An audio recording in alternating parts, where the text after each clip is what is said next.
Hey, how's it going? I got a pretty fun one today, and this is on a tracking sign, and this has a lot of applications. This is really cool because it not only tracks on the yaw, but it also tracks on the pitch. So this is what this looks like, and you can modify this in any number of ways. But here I am in the game, and there's a sign up there. You see it over there? And if this is set to trigger off of a button press, but you could trigger it, of course, off of anything you'd wanted. Now watch, see the sign? You can't even see it from here, right? Because it's facing away from me. Now watch what happens as soon as I hit E. See the sign? And now, no matter where I go, it's facing toward me.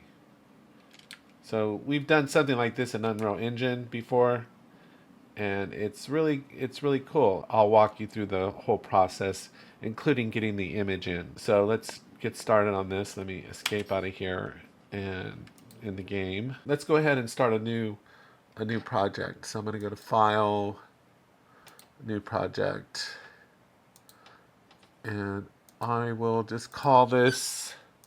Let's just call it Tracking Sign and go Create. And we're just doing a blank island template.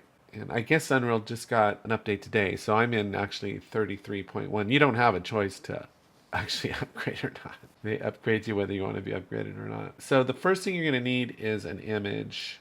And all I can tell you about the image is that they should be in powers of 2.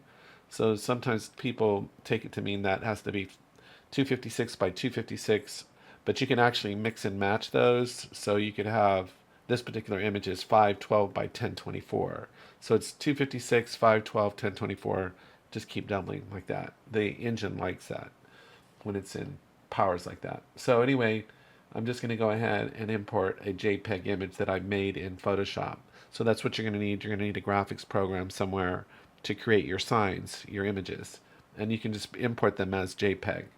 So that's what I'm going to do right now. I just click here, add and import. Okay, so now I've imported my image, and like I said, this is 1024 by 512. So it's basically 2 to 1. It's not quite 16 by 9, but I'm trying to keep to that powers of 2. So anyway, I've got my image, and then one thing we need to do is convert this. We need to create this asset.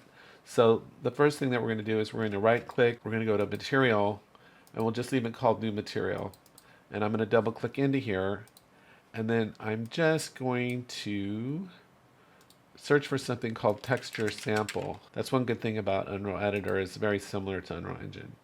And then we just need to search for that texture, and I'm not even sure what it's called. Is it called, I don't even know what the name of it is. Let me see. It's called Branson.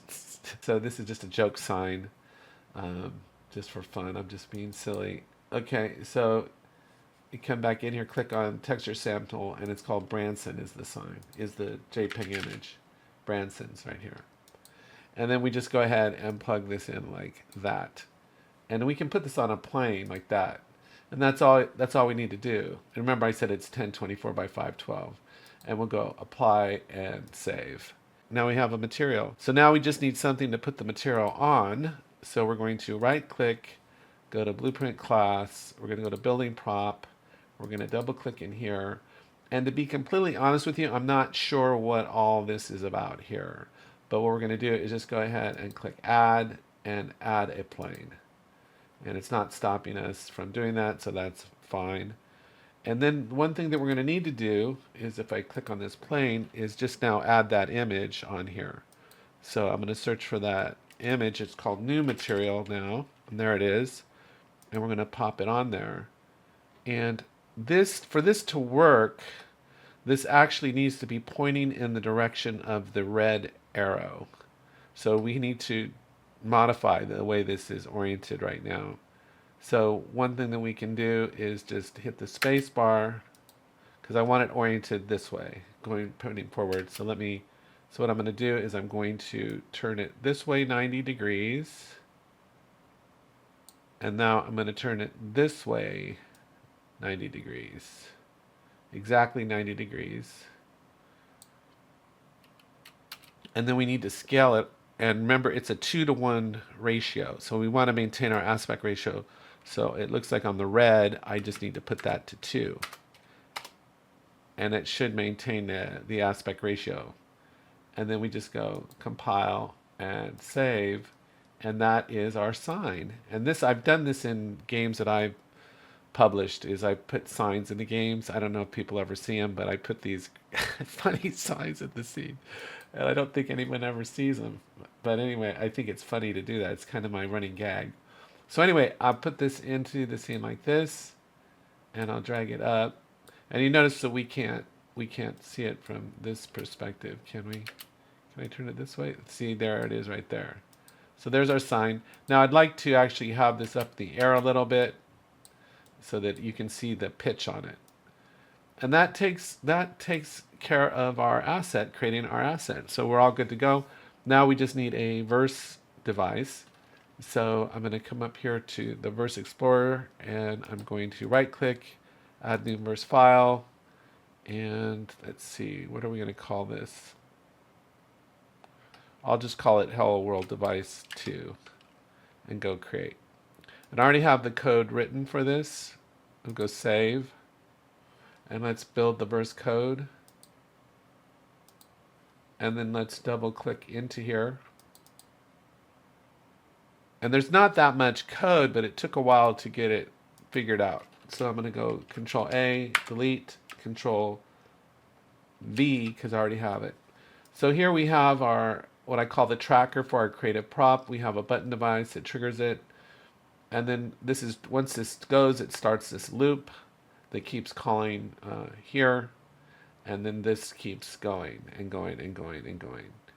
And there's different things that you can do to control it. But basically, we're just getting the position of the player and the tracker, and we're getting the translations. And then this is a trigonomic function. And so arctangent is the inverse of a tangent function. So it's all related to the angle in a right triangle, basically. And so it's getting the angle that it needs to keep it in line with the player character's position.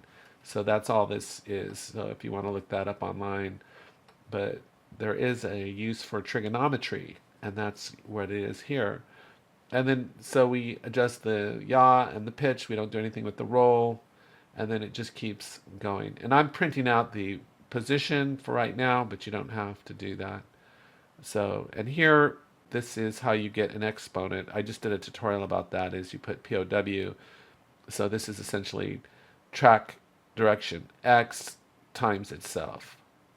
So that's all that. And that's all you need to do. It's pretty straightforward. And then I'm just going to go ahead and minimize that. I'll build the verse code again, make sure I didn't miss anything. And then all we need to do is drag our verse device into the scene here and pair everything up. So I'm going to pair that to the new blueprint, and I'm going to pair that to, oops, I didn't get a button. So a button device, and we'll just drag this into the scene right here, and then we'll pair that up too. And then I'll go ahead and launch a session, and we'll see what it looks like. We'll see if it works. And so I'll be back just as soon as it's done. Okay, it looks like it finally loaded up. So let's hit start game and see if this works. So there's the sign. And now if I hit E, it should start tracking me. Yeah, it looks like it is. So no matter where I go in the scene, the sign is always facing at me. It's pretty cool, actually. Yeah, it's cool. I had this thing about that people were getting tired, too tired to chew food. So I said, well, how about how about if somebody chews it for you?